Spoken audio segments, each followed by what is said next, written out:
나오신 여러분들을 축복합니다.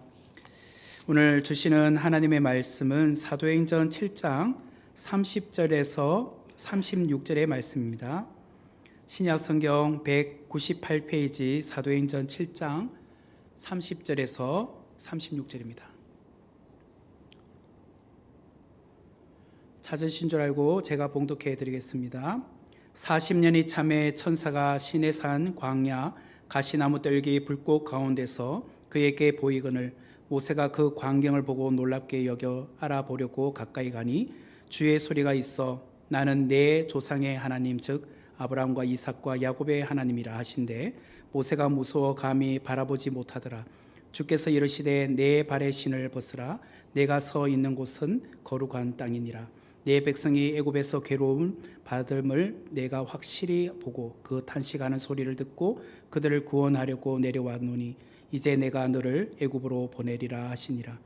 그들의 말이 누가 너를 관리와 재판장으로 세웠느냐 하며 거절하던 그 모세를 하나님은 가시나무 뜰기 가운데서 보이던 천사의 손으로 관리와 속량하는 자로서 보내셨으니 이 사람이 백성을 인도하여 나오게 하고 애국과 홍해와 광야에서 40년간 기사와 표적을 행하였느니라. 아멘. 오늘은 스데반의 설교 네 번째 시간입니다. 하나님 아버지의 마음을 품으라 라는 제목으로 귀한 은혜를 함께 나누겠습니다. 이번 주간에 저는 아내와 함께 그 부흥이라는 영화를 보고 왔습니다. 화면에 보면 이 부흥이라는 포스터가 있는데 예수님이 나와 함께 걸어가고 있는 것, 동행하는 것이 부흥의 이런 그림입니다. 그리고 책도 나왔습니다.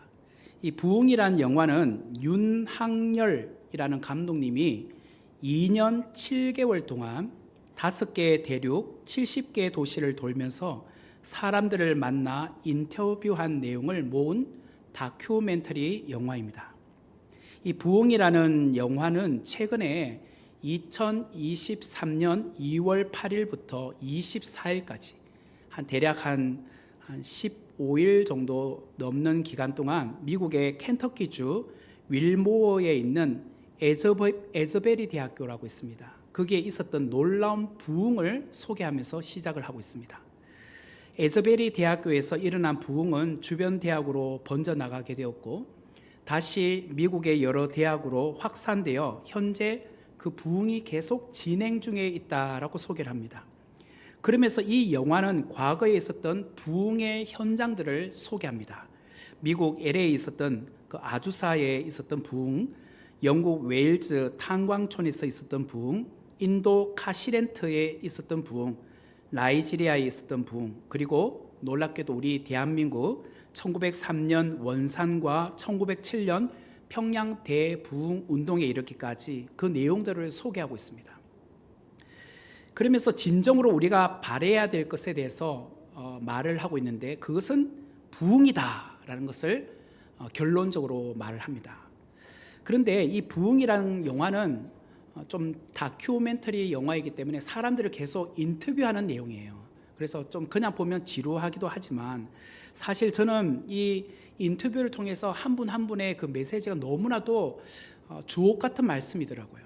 사실 영화관에 있었기 때문에 뭐 이렇게 어두워서 글을 쓸 수 없는 상황이어서 적지는 못했지만 정말 한 분 한 분의 이 말씀들이 너무나도 중요한 말씀이었다라는 생각을 하는데 그러면서 제가 거기서 공통점을 하나 발견하게 되었습니다. 그것은 무엇인가? 진정한 부흥은 교회 성도 수의 늘어남이 부흥이 아니라는 거예요. 우리는 부흥하면 빨리 우리 교회 성도의 수가 늘어나는 것, 그것을 하나의 부흥의 하나의 모티브라고 생각을 하지 않습니까? 그런데 진정한 부흥은 개개인의 삶의 변화가 일어나는 것, 이게 부흥이라는 거예요. 오늘 이 시대에 왜 교회가 세상으로부터 지탄을 받고 있는가? 왜 가난한 성도들이 이처럼 많아지고 있는가? 늘어나고 있는가?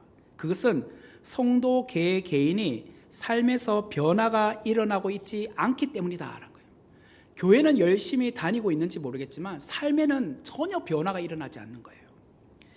우리는 부흥이라고 하면 뭐 방언을 받고 각종 은사를 받는 것, 그런 것이 하나의 또 부흥의 하나의 원인, 제공이라고 생각을 하지만 진정한 부흥은 내 삶의 변화가 일어나는 것.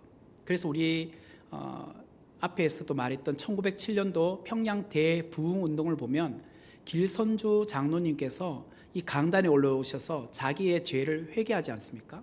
그때 나는 이런 죄를 지었습니다 라고 했더니 또 다른 사람이 또 올라와서 나는 또 이런 죄를 지었습니다 라고 이야기를 하게 되는 거죠.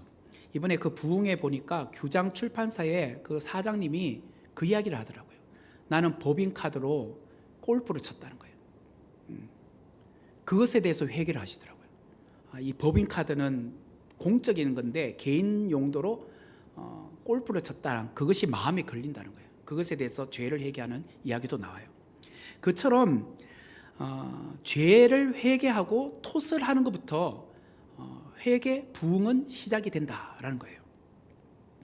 그래서 이 영화를 보면 각 시대마다 하나님의 부흥을 일으켰던 그런 모티브들이 다 나타나는데 그때 하나님께서 한 사람 한 사람을 캐스팅하였다는 거예요. 캐스팅.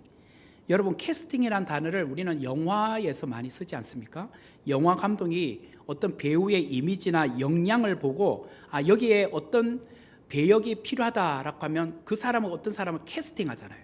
이것을 캐스팅이라고 하는데 마치 하나님에 의해서 성경의 인물들을 하나님께서 한 분 한 분 캐스팅을 했다는 거예요.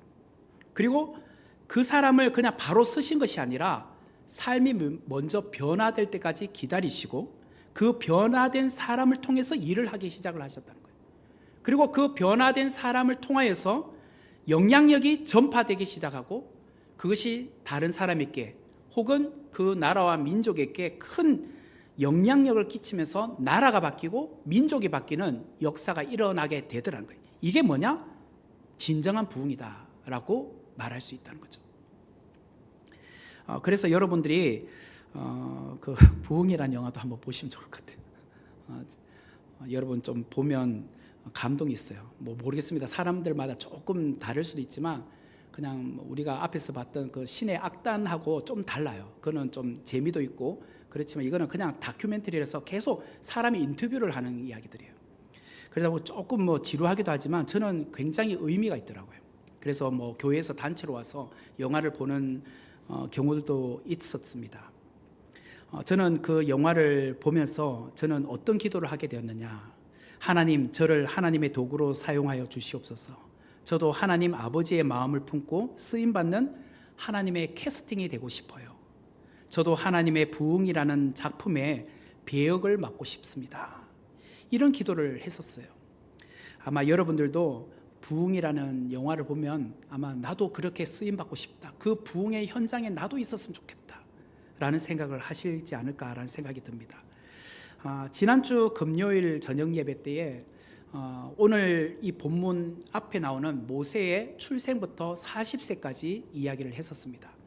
모세가 왕자로서 애굽의 궁에서 살고 있을 때 이야기와 그리고 40세가 되었을 때에 그가 애굽인과 히브리인 사이에 뭐 이런 논쟁이 붙었잖아요. 그래서 애굽인이 히브리 사람을 막 구타하듯이 때리고 있을 때 애굽인을 죽이는 그런 이야기를 우리가 살펴보았습니다. 오늘 이 본문은 그 다음 이야기죠. 하나님께서 모세를 부르시는 거예요. 캐스팅한 거죠. 캐스팅하셔서 먼저 무엇을 주느냐? 하나님 아버지의 마음을 부어주세요. 그리고 아버지의 마음을 부어주심으로 말미암아 너는 부흥의 주체가 되어야 된다라고 말씀을 하고 있는 거죠. 사도행전 7장 25절의 말씀을 보면 지난 시간에 읽었던 본문인데 그는 그의 형제들이 하나님께서 자기의 손을 통하여 구원해 주시는 것을 깨달으리라고 생각하였으나 그들이 깨닫지 못하였더라. 모세는 애굽의 왕자로 있을 때 그 애굽인을 죽였잖아요. 죽였기 때문에 분명히 히브리인들은 나를 자기 민족을 구원해 줄 사람이 바로 나다. 나의 손을 통해서 이 고통받고 있는 이스라엘 백성들을 구원할 사람이라고 생각해 줄 줄 알았단 말이에요. 그런데 그것은 그 모세의 착각이었잖아요. 하나님은 모세의 힘으로 이스라엘 백성들을 출애굽시키기를 원치 않으셨어요. 그것은 하나님의 방법이 아니었다라는 거예요. 여기서 우리가 배울 수 있는 것은 하나님의 그 캐스팅 방법과 세상 사람들이 캐스팅하는 방법이 다르다는 거예요. 세상에서 영화 감독이 배우를 정하는 캐스팅하는 방법은 그 사람의 어떤 이미지와 이 배역에 맞겠다 싶어서 능력을 보고 바로 그 사람을 그 영화에 투입시키기 위해서 부르는 것이 캐스팅이잖아요. 그런데 하나님의 캐스팅은 그렇지 않아요. 하나님께서 한 사람을 캐스팅하신 다음에 곧바로 그 사람을 무대 위로 올려서 배우로서 역할을 감당하게 하는 것이 아니라 먼저는 비우는 훈련부터 시키고 있다는 거예요. 비우는 훈련. 사도행전 7장 29절 말씀에 보면 그 오늘 본문 앞절이에요. 29절에 보면 모세가 이 말 때문에 도주하여 미디안 땅에서 나그네 되어 거기서 아들 둘을 낳으니라. 하나님은 모세를 미디안 땅으로 보내셔서 무엇을 하셨다고요? 결혼하게 하고 아들 2명을 낳게 했다. 이 40년 동안 모세가 한 것은 아무것도 없어요. 뭐 애굽의 왕자로 있을 때는 그래도 왕자로서의 교육도 하고 또 수많은 그런 일들을 하고 있었잖아요. 그렇지만 이 광야, 미디안 광야에서 있었던 것은 단지 십보라는 여자와 결혼해가지고 2 아들을 낳고 양을 치며 40년 동안 지내다가 늙은 나이가 되었다. 이제 곧 이제 그의 나이가 80세가 되었다는 것으로 이야기가 그냥 끝이 나요. 하나님은 모세에게 철저하게 이 40년 기간 동안 하신 일이 뭐냐? 애굽의 왕자의 신분이라는 그런 때를 다 벗겨내는 것을 먼저 하셨다는 거예요. 하나님은 한 사람을 부르셔서 무엇을부터 하느냐면 그 사람의 옛 습관을 다 버리는 것부터 시작을 하세요. 제가 합동신학대학원을 갔었을 때에 그 신보균 교수님이라는 그 조직신학 교수님 계세요. 그 교수님이 첫 수업 때 이런 이야기를 하시더라고요. 여러분들이 이제 신학교를 들어오셔서 이제 오늘부터 전도사라는 호칭으로 앞으로 평생을 목회자로 살아가실 건데 하나님이 여러분을 캐스팅, 부르셔서 가장 먼저 하시는 일은 여러분의 옛사람을 다 버리게 하는 일부터 하실 겁니다 라고 하시더라고요. 그런데 그 옛사람을 버리는 것 중에 가장 먼저 하는 것이 뭐냐면 재정적인 것을 다 버리게 하신대요. 과거에 그분이 무슨 은행 지점장, 제 동기 목사님 중에 은행 지점장 하시는 분도 있고 육군 대령 출신도 있었어요. 그리고 육군 공군 중위 출신으로도 오신 분도 있었고 의사 출신도 있었고 하여튼 그런 분들에게 그동안 있었던 그런 이력, 그 다음에 재력 이런 것들을 다 비우게 하시는 일부터 먼저 하실 거라는 거예요. 그래서 철저하게 하나님만 바라보게 하시는 일부터 먼저 하실 겁니다 라고 하더라고요. 그래서 돈이 있으면 목회가 잘 안 되잖아요. 돈을 더 의지하게 되고 기도를 안 하게 되잖아요. 그래서 철저하게 그 재정을 다 탕감시키게 나가실 거라는 거예요. 세상의 이력을 다 없애버릴 거라는 거예요. 오늘 또 똑같죠. 하나님께서 모세를 캐스팅하셔서 가장 먼저 하신 것은 네 애굽의 왕자였다고 그거부터 버리게 하는 거예요. 그 버리는 데까지 40년 걸린 거예요. 툭하면 모세는 그랬을 거야. 나는 그래도 애굽의 왕자였는데 왕자를 뭘로 보는 거야? 이런 생각이 자꾸 툭툭 튀어나올 수 있잖아요. 그런 것을 다 청산시키는 거예요. 자신만만했던 그런 자아를 다 꺾으시고 겸손한 사람으로 만들어 가시는 것이 40년의 시간이 필요했던 거죠. 이게 무슨 시간이냐? 광야의 시간이었다는 거예요. 광야의 시간. 그러므로 광야의 시간은 저주의 시간이 아니라 오히려 하나님과의 관계가 깊어지는 시간이다 라는 것이에요. 말씀이 새로워지고 묵상이 깊어지고 기도가 뜨거워지는 시간이 광야의 시간이에요. 그래서 여러분들의 삶 속에 지금 광야의 시간을 겪고 있는 분들도 계실 겁니다. 왜 하나님 저에게 이런 고난을 주셨습니까? 어려움을 주셨습니까? 재정적인 어려움, 건강의 위기, 어떤 자녀들의 문제, 관계의 문제 이런 걸 주셨느냐? 여러분 광야의 시간을 우리는 빨리 벗어나고 싶고 하나님께 그 광야의 시간을 허락하신 것에 대해서 잘 이해가 안 되잖아요. 근데 하나님은 그 광야의 시간을 우리에게 저주의 시간을 주신 것이 아니라 변장된 축복으로 주시는 시간이다 라는 것을 기억하셔야 돼요. 이 시간을 통해서 하나님과 더 깊은 만남의 시간을 가지라고. 다윗이 시를 썼는데 그 시를 쓴 것은 다들 보면 광야의 시간 때 쓰여진 시들입니다. 편안할 때 좋은 시들이 나온 게 아니에요. 정말 힘들고 어려운 광야의 시간을 걷고 있을 때 영성 깊은 다 시들이 다 나온 거예요. 시편 23편도 그런 내용이고 다 그런 내용들이 다 광야 시간에 나온 시들이죠. 그래서 광야 시간을 통하여서 하나님께서는 캐스팅한 사람을 야생마에서 온순한 준마로 만드세요. 아직도 옛 자아가 강해서 막 내 의기가 막 올라오잖아요. 막 툭하면 화를 내고 야생마처럼 막 날뛰는 그런 상황에 있는 사람을, 모난 성품을 온순한 준마로, 온순한 그 사람으로 만들어 가신다라는 거예요. 30절의 말씀을 보면 40년이 참에 천사가 시내산 광야 가시나무 뜰기 불꽃 가운데서 그에게 보이거늘 40년이 찼다고 나와요. 이 말은 모세가 미디안 땅에서 지낸 지 40년이 지났으니까 이제 80세가 되었다는 거예요. 겉으로 보면 이제 모세는 노인이 되었습니다. 이때 하나님께서 모세에게 찾아오셨어요. 여러분, 우리의 생각은 80세가 된 이 모세는 하나님께서 뭘 사용할 수 있을까? 우리가 생각할 때는 뭐 사용할 수 없는 그런 상태가 된 거잖아요. 몸이 늙었으니까. 그러나 우리가 생각할 때는 80세보다는 40세 때 하나님께서 모세를 사용하셨으면 더 좋지 않았을까? 더 젊고 더 총기가 있고 또 뭐 그때는 애굽의 왕자라는 신분도 있고 더 좋지 않았을까라는 생각을 하는데, 이거는 우리 인간적인 생각이에요.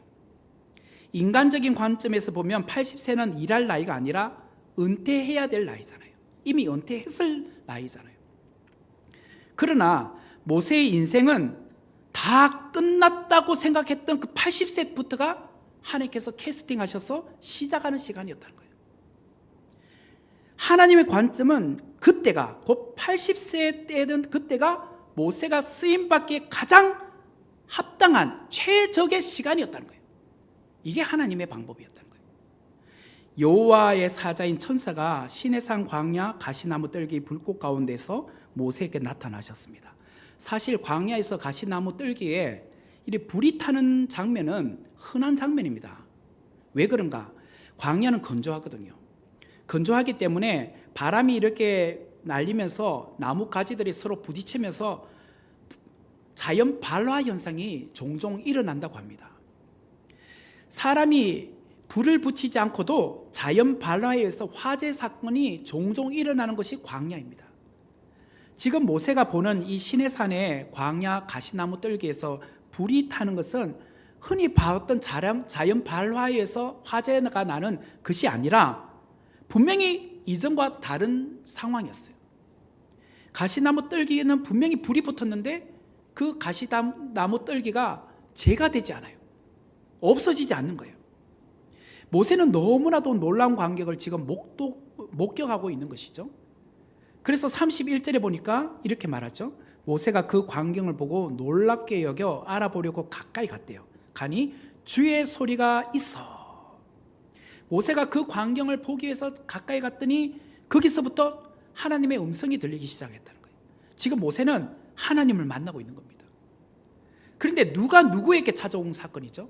이게 모세가 시내산의 그 뜰기나무를 보고 내가 그곳으로 찾아간 사건처럼 보여지지만 사실은 하나님께서 가시나무 뜰기에 불을 붙여서 모세로부터 찾아오게 한 사건이에요. 그러니까 다시 말하면 하나님이 모세를 만나기 위해서 만들어 놓은 상황이었다는 거예요. 하나님이 모세를 찾아온 거지 모세가 하나님을 찾아간 것이 아니었다는 거예요.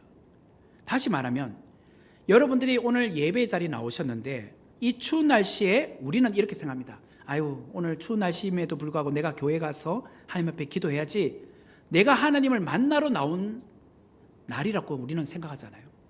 그런데 그게 아니란 거예요. 하나님께서 여러분들의 마음에 오늘 교회 갈 수 있도록 마음문을 열어주시고 감동을 주신 거죠. 여러분 마음에 교회로 발걸음을 하실 수 있도록 예배 자리에 가도록 마음문을 주신 거예요. 결국은 하나님이 여러분에게 찾아오신 사건이에요. 오늘 이 예배 시간은 하나님이 앞서 우리가 이곳으로 나올 수 있도록 여러분이 마음문을 열어놓으신 건데 우리는 마치 내가 주도를 갖고 주도적으로 내가 나온 것처럼 말하고 있더란 거예요. 그게 아니라는 거예요. 모세가 그랬습니다. 하나님이 모세를 캐스팅하셨지 모세가 하나님을 찾아가서 저를 캐스팅해 주세요, 저를 배우로 삼아주세요 라고 한 것이 아니었다는 거예요. 하나님이 모세를 부르셨어요. 하나님은 가시나무 뜰기 불꽃 가운데서 모세에게 나타나셔서 말씀을 하셨습니다. 33절의 말씀을 보면 주께서 이르시되 내 발의 신을 벗으라, 내가 서 있는 곳은 거룩한 땅이니라, 이렇게 음성이 들렸습니다. 여기서 우리가 놓치지 말아야 될 것은 지금 이 내용을 누구에게 하고 있는 이야기입니까? 설교입니까? 스데반이 사내들인 공회에서 그 대제사장과 사내들인 공회 의원들과 종교 지도자들에게 하고 있는 이야기잖아요. 이걸 여러분 놓치면 안 됩니다. 지금 이 세상에서 가장 거룩한 땅은 어디라고 이 지금 종교 지도자들은 생각하고 있었을까요? 당연히 예루살렘 땅, 그곳에서 성전 중에서도 지성소, 이곳이 가장 거룩한 공간, 자리라고 생각하지 않았겠습니까? 흔히 이 지성소를 영어로 말하면 그 다음 화면을 보면 이렇게 말하죠. 자막을 보시면 지성소를 The Most Holy Place라고 합니다. 가장 거룩한 곳. 이것을 이제 NIV 영어 성경이나 NLT라는 성경이 있어요. 거기는 지성소를 가장 거룩한 곳 이렇게 번역을 하고 있어요. 근데 킹 제임스 버전에는 The Holy of Holies라고 나와요. 거룩한 곳들 중의 거룩한 곳, 이것을 지성소라고 말합니다. 그러니까 지금 이스라엘 백성들이 갖고 있는 거룩한 곳은 바로 이곳이에요. 지금 사내들인 공회원들이 있는 예루살렘, 그리고 성전이 있는 곳, 이곳이 거룩한 곳이지 어디에 거룩한 곳이 있어? 그들은 성전을 이렇게 네 등분했었어요. 이방인의 뜰, 여인의 뜰, 이스라엘 뜰, 제사장의 뜰, 이렇게 해서 점점점 가까이 가는 것이 더 거룩하다고 했잖아요.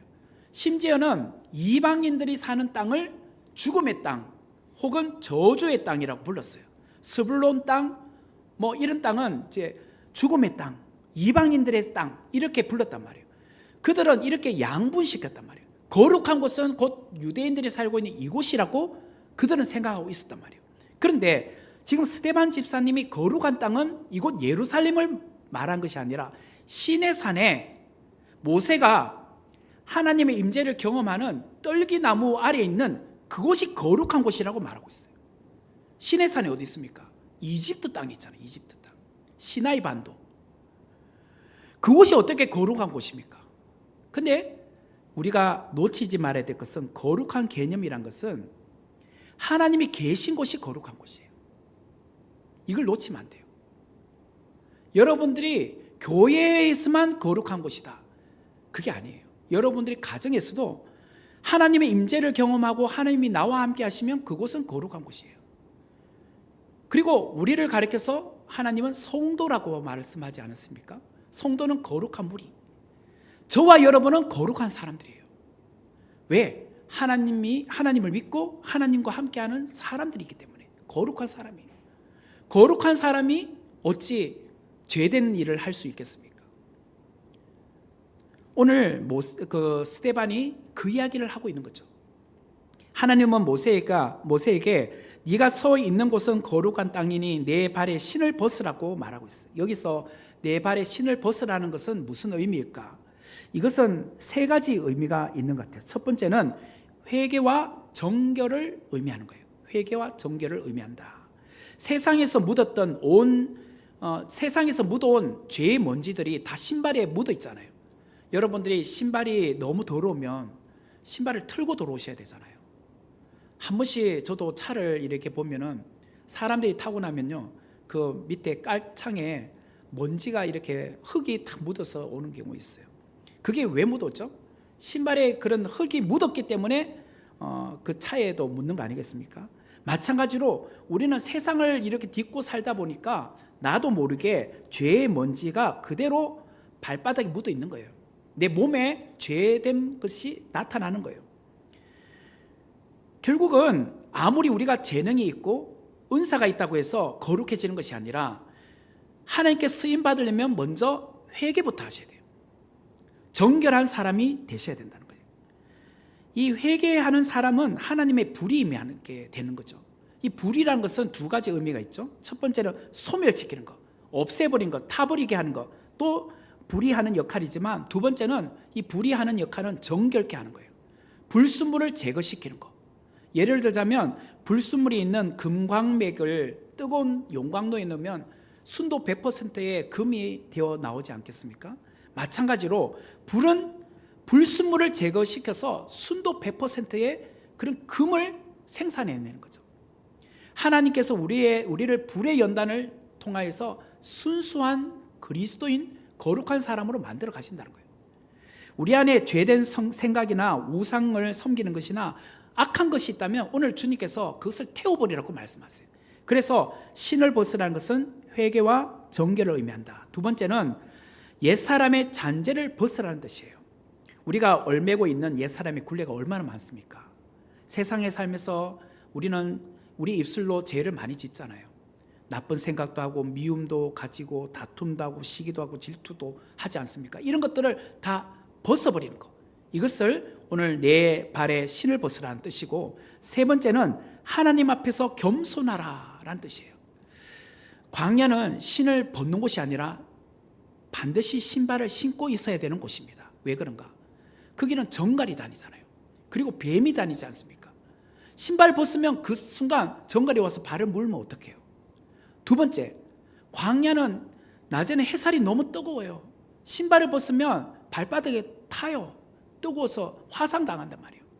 그래서 다른 것은 몰라도 광야에서는 신발을 신고 있어야 돼요. 그런데도 불구하고 하나님께서 신발을 벗으라 라고 한다는 것은 하나님의 도우심이 없이는 너는 살 수 없는 존재야, 이 말이에요. 온전히 하나님께서 너의 생명을 지켜주실 거야. 너의 생명을 하나님께 맡기라 라는 뜻이에요. 그러려면 어떻게 돼요? 내가 신발을 벗어야죠. 신발을 벗고 하나님 앞에 엎드리는 거예요. 이게 뭘까요? 겸손을 말해요. 결국은 우리가 하나님의 캐스팅을 받을 때에 가장 먼저 해야 될 것은 신발을 벗는 거예요. 세 가지 의미라고 했어요. 회개해야 되고, 옛사람의 잔재를 벗어버려야 되고, 겸손해야 하나님께서 우리를 쓰신다는 거예요. 오늘 이 세 가지가 여러분에게 선행되지 않으면 하나님께서 여러분을 쓰시지 않습니다. 돈을 많이 가졌다고 여러분 쓰실까요? 아니면 여러분들이 재능을 많이 갖고 있다고 해서 쓰실까요? 아닙니다. 교회에서는 아쉬우니까 반주자로서 쓸 수 있겠지만 하나님 보실 때는 회개한 자, 옛사람의 잔재를 벗어버린 자, 겸손한 자를 쓰신다는 거예요. 34절의 말씀을 보면 내 백성이 애굽에서 괴로움 받음을 내가 확실히 보고 그 탄식하는 소리를 듣고 그들을 구원하려고 내려왔노니 이제 내가 너를 애굽으로 보내리라 하시니라. 하나님은 누구이신가? 애굽에서 괴로움을 받고 있는 이스라엘의 탄식하는 소리를 듣고 계시는 분이다. 이게 하나님이라는 거예요. 이 말씀을 들으면 여러분들 은혜가 되나요? 위로가 되시나요? 저는 참 많이 위로가 돼요. 하나님은 오늘 예배의 자리, 기도의 자리에 나오신 여러분에게 고통의 문제, 힘든 문제를 가지고 여러분 다 하나님 앞에 아래로 나오지 않으셨습니까? 우리의 형편과 처지를 하나님은 다 알고 계세요. 우리의 눈물을 보고 계셨고, 우리의 탄식하는 소리를 듣고 계셨고, 우리의 아파하고 힘들어하는 것을 하나님이 다 듣고 계셨다는 거예요. 그리고 하나님은 이제 두 팔을 걷어 올리시고 직접 우리의 현실로 들어와 구원해 주시고 계시다. 이게 뭘까요? 하나님 아버지의 마음이에요. 저는 34절 말씀을 통해서 하나님 아버지의 마음을 느껴요. 내 백성이 애굽에서 괴로움을 받을 때에 내가 확실히 보았대요. 그 탄식하는 소리를 나는 들었대요. 그래서 내가 그들을 구원하려고 내려왔다는 거예요. 이제 내가 너를 애굽으로 보낸다는 거예요. 그래서 하나님께서 모세를 캐스팅하셔서 보낸다는 거예요. 이게 하나님 아버지의 마음이잖아요. 이때까지 모세는 자기 인생 문제만 생각하고 살아왔어요. 그가 40년간 미디안 땅에서 살면서 무엇을 했다고요? 시보라라는 여인과 결혼해서 두 아들 낳았습니다. 그리고 양을 치면서 살아왔습니다. 어쩌면 지금까지 지낸 이 미디안 광야에서의 40년은 애굽에서 고통받고 있는, 신음하고 있는 동족 이스라엘 백성들의 삶에 대해서는 무관심하며 살았는지도 몰라요. 잊어버리고 살은 거죠. 야, 나 이제 가정을 꾸렸다. 나 이제 자식을 낳았다. 그러면서 양치면서 그냥 그러면서 하나님 아버지 마음을 잃어버린 거죠. 그런데 하나님은 미디안 광야에 찾아오셔서 모세의 거친 자아와 옛사람의 생각을 꺾으셨을 뿐만 아니라 이제는 모세에게 하나님 아버지 마음을 부어넣고 계셔요. 하나님 아버지의 마음은 나만 이대로 편안하게 살면 되겠냐? 그거예요. 네 지금까지 편안하게 살았지. 그런데 애굽 땅에서 고통 가운데 신음하고 있는 너 백성들은, 너 동족들은 어떡할 거냐? 너의 일가 친척들은 어떡할 거냐? 그들을 위해서 너는 얼마나 기도해 왔느냐? 얼마나 안타깝게 그들을 생각해 왔느냐? 그것을 오늘 일깨우고 계시는 거예요. 하나님은 모세에게 하나님 아버지의 마음을 공유하라고 말씀하고 계세요. 그리고 모세를 애굽으로 보내면서 하나님의 일을 맡기시길 원하셨어요. 이제 그때가 되어서 그 당시 세계의 최고의 강대국인 애굽으로 들어가게 하신 거예요. 애굽의 한복판인 바로에게 가서 이 노예 생활하고 있는 200만 명이 넘는 이스라엘 백성들을 구원하도록 그를 용도자로 삼고 계셨다는 거예요. 그런데 이 용도자로 삼아서 200만 명이 넘는 이 이스라엘 백성들을 구원해내는 것이 쉬울까요? 한두 명은 탈출시킬 수 있을지 모르지만 200만 명을 동시에 출애굽시키는 것은 내 힘으로 할 수 있는 게 아니에요. 결국은 하나님께서 철저하게 도와주셔야지만 출애굽을 이룰 수 있는 일이죠. 그래서 하나님은 오늘 모세에게 또 이야기합니다. 그거는 너의 인간의 힘으로 불가능해. 하나님께서 너를 도와주고 또 함께 해주셔야 돼. 특별히 너에게 그 하나님의 마음이 부어져야 돼. 그 백성들을 구원하고자 하는 그 간절한 마음이 너에게 부어지지 않으면 너가 가도 아무것도 할 수 없어.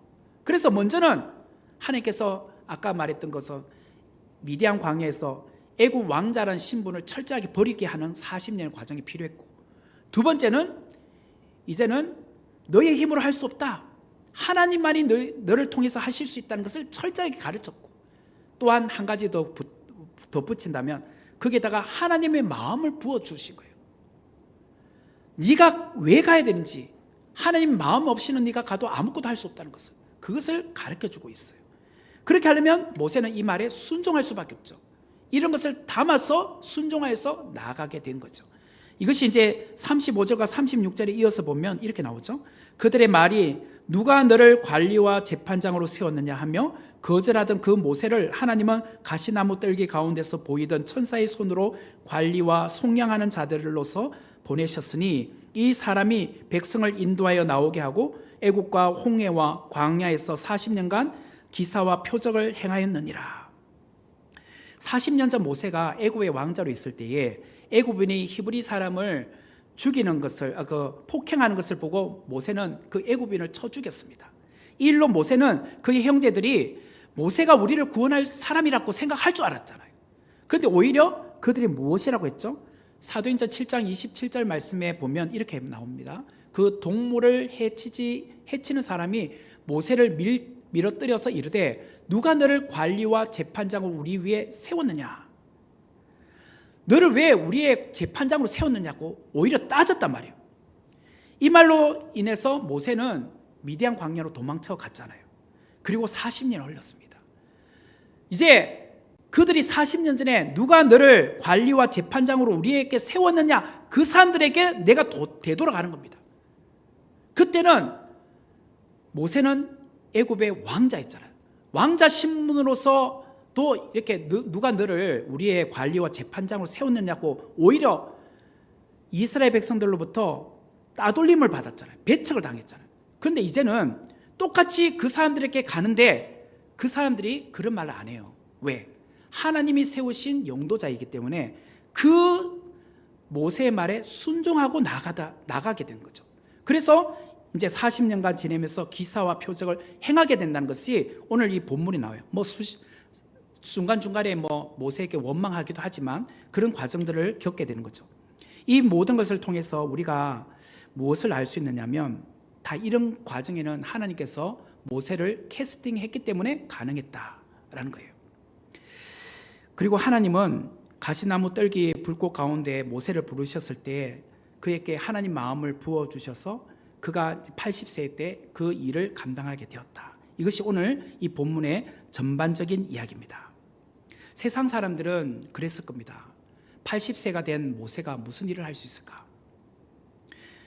그런데 하나님은 숫자를 보시는 분이 아니에요. 오늘 우리도 이제 내가 나이가 이제 70이 넘어가는데 내가 교회에서 무슨 일을 할 수 있을까? 그래요. 몸은 쇠약해지지만 기도는 하실 수 있습니다. 그죠? 기도보다 더 중요한 게 어디 있겠습니까?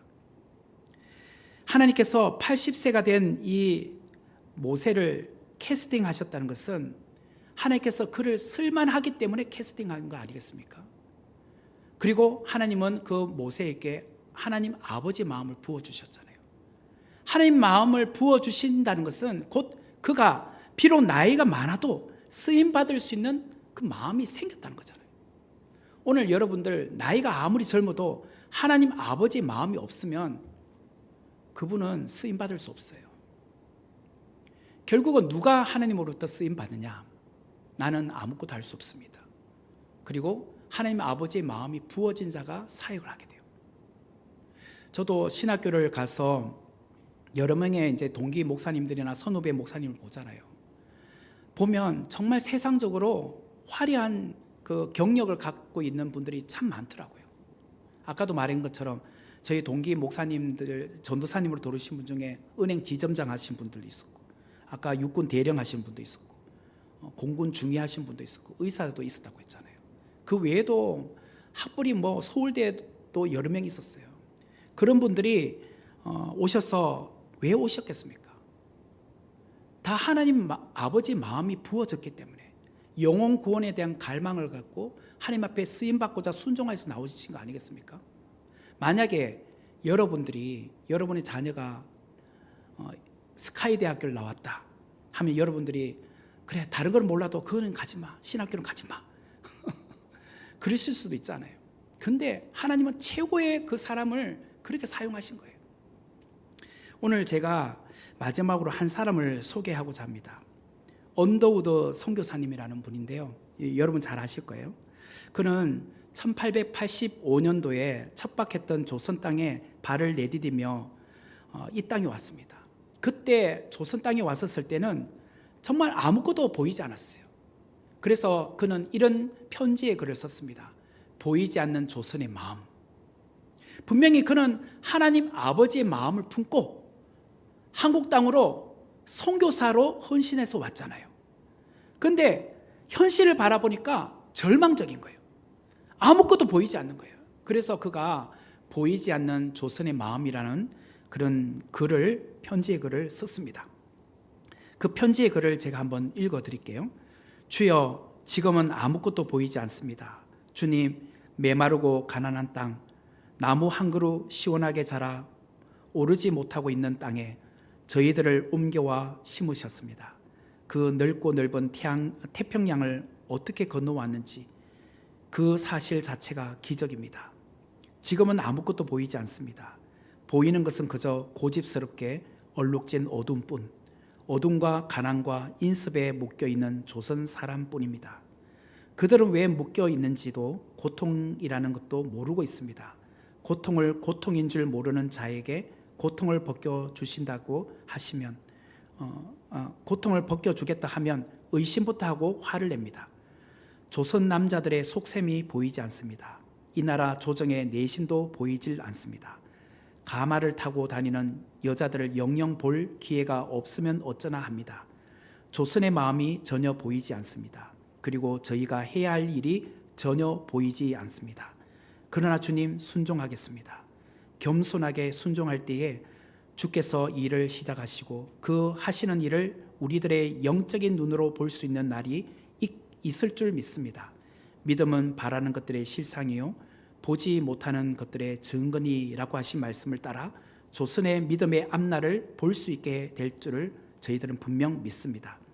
지금은 우리가 황무지 위에 맨손으로 서 있는 것 같사오나 지금은 우리가 서양 귀신, 양 귀신이라고 손가락질 받고 있사오나 자녀들이 우리 영혼과 하나인 것을 깨닫고 하늘나라의 한 백성, 한 자녀임을 알고 눈물로 기뻐할 날이 있음을 믿나이다. 지금은 예배드릴 예배당도 없고 학교도 없고 그저 이곳저곳 모든 사람들로부터 경계의 의심과 멸시와 천대함이 가득한 곳이지만 이곳이 머지않아 은총의 땅이 되리란 것을 믿습니다. 주여 오직 제 믿음을 붙잡아 주소서. 아멘. 이게 언더우드 선교사가 1885년 우리 대한민국 조선이라는 땅에 왔었을 때 처음으로 쓴 편지입니다. 그런데 1885년부터 100여 년이 지나고, 아니 지금 150년이 지난 이 시점에 우리 대한민국은 어떻습니까? 가는 곳마다 다 교회 종탑이 있잖아요. 매주 주일마다 교회를 향하여 가는 차량들의 행렬이 보이잖아요. 얼마나 많은 것이 바뀌었습니까? 보이지 않는 것 같은 그 조선이라는 나라에 정말 얼마나 많은 십자가가 있고 교회 다니는 성도들이 있습니까? 하나님께서는 가장 어두운 시절에 조선이라는 무대에 언더우드라는 배우를 하나님께서 캐스팅하셨어요. 언더우드는 조선이라는 열악한 환경에서 배역을 감당하는 것이 너무나도 힘들었을 거예요. 그러나 그 선교의 사명을 그는 포기하지 않았습니다. 대신 감독 대신은 하나님의 의도를 신뢰하며 순종이라는 연기를 끝까지 펼쳤어요. 그것이 오늘날 이 대한민국의 기독교 역사의 초석이 되었다는 거예요. 모세만 하나님의 아버지의 마음을 품고 순종으로 그 사명을 감당했을까요? 아닙니다. 우리가 늘 성경에서 본받아야 할 한 분, 예수님. 바로 예수님이 그러하셨죠. 예수님의 생애는 그 자체가 하나님 아버지의 마음으로 끝까지 순종한 삶을 살지 않으셨습니까? 마치 탕자의 아버지가 끝까지 둘째 아들을 기다리듯이 무조건적으로 하나님은 그 아들을 기다리신 것, 그것이 예수님의 마음이셨어요. 100마리 양 중에 잃어버린 한 마리 양을 찾아 나서는 목자의 심정이 바로 예수님이셨습니다. 결국에는 고난의 승잔을 지시고 십자가에서 죽으시면서까지 우리를 끝까지 사랑해 주신 분, 그분이 하나님 아버지를 품고 계시는 예수님이셨어요. 그래서 예수님은 하나님 아버지의 마음을 가지시고 끝까지 순종하시다가 돌아가신 거죠. 우리도 예수님처럼 하나님 아버지의 마음을 가져야 되지 않을까라는 생각을 합니다. 하나님께서 저와 여러분을 캐스팅하셨다면 왜 캐스팅을 하셨을까요? 하나님 아버지의 마음을 품으라고 캐스팅한 거예요. 이것은 단지 오늘 목회자나 선교사만 캐스팅한 것이 아닙니다. 여러분들도 마찬가지예요. 여러분들도 하나님께서 각자의 직업의 군에서 하나님께서 캐스팅하셔서 그곳에서 하나님 아버지 마음을 품고 사역하라고 부르신 거예요. 우리 앞에 보이는 사람들이 단지 직장 동료로 보이십니까? 여러분들이 만나는 사람이 어떤 고객으로 보이십니까? 아니면 식당에서는 손님들로 보이십니까? 그러면 여전히 여러분은 하나님께서 캐스팅하신 사람들이 아닌 거죠. 하나님께서 여러분들을 부르신 것은 그 사람들을 볼 때 단지 손님, 고객, 그 다음에 동료가 아니라 하나님이 보실 때 너무 귀한 영혼으로 보이셔야 돼요. 그래야지 여러분을 하나님께서 쓰시고자 하는 캐스팅하신 이유예요. 그러므로 여러분들이 오늘 이 땅을 살아가면서 하나님 아버지의 뜻을 가지셔야 돼요. 하나님 아버지의 마음을 품으셔야 돼요. 저는 그것을 저만, 목회자만 품는 것이 아니라 우리 모두가 품어야 될 오늘 이 시대에 우리에게 주어진 사명이라고 생각합니다. 그래서 여러분들이 무엇을 하든지 또 어디에 있든지 정말 전도인으로 사셔야 돼요. 전도인으로. 오늘 스데반이 모세 이야기를 하는 것은 그겁니다. 모세가 80세에 쓴 것은 그 모나고 그렇게 이제 벗을 수 없는 그런 인간을 하나님께서 온순한 그런 준마로 만드셔서 하나님께서 쓰시기에 편한 그런 사람을 만드셨다는 거예요. 그래서 끝까지 그 사명을 감당하라고 부르셨다는 거예요. 근데 그 사람의 모델이 결국은 예수님이란 거예요. 예수님을 소개하기 위해서 모세 이야기를 한 거예요. 오늘 우리는 모세를 통해서 예수님을 봐야 돼요. 그리고 우리는 예수님을 본받아야 돼요. 예수님이 걸어가셨던 그 삶을 우리도 순종함으로 따라가야겠다. 이게 바로 뭐냐? 믿음의 삶이라는 거예요. 믿음의 삶. 그래서 오늘 우리 모두가 나의 모든 삶이 하나님 아버지의 삶이 되기를 바라며 이 믿음의 고백으로 내가 살아가리라, 그 다짐을 하며 나아가는 자 되기를 주의 이름으로 축원합니다. 같이 기도하도록 하겠습니다. 은혜로우신 하나님, 오늘 우리가 하나님 아버지의 마음을 품고 하나님께서 우리를 캐스팅한 자의 삶을 온전히 순종함으로 감당하기를 원합니다. 이 길이 때로는 힘들고 어려울지라도 내게 주어진 사명을 소홀히 감당하지 않게 하시고 믿음의 눈을 열어 우리 주위의 불쌍한 영혼들을 보게 하시고 그 불쌍한 영혼들에게 다가가 주의 말씀을 전하는 복음의 일꾼으로 사용하여 주시옵소서. 예수님의 이름으로 기도하옵나이다.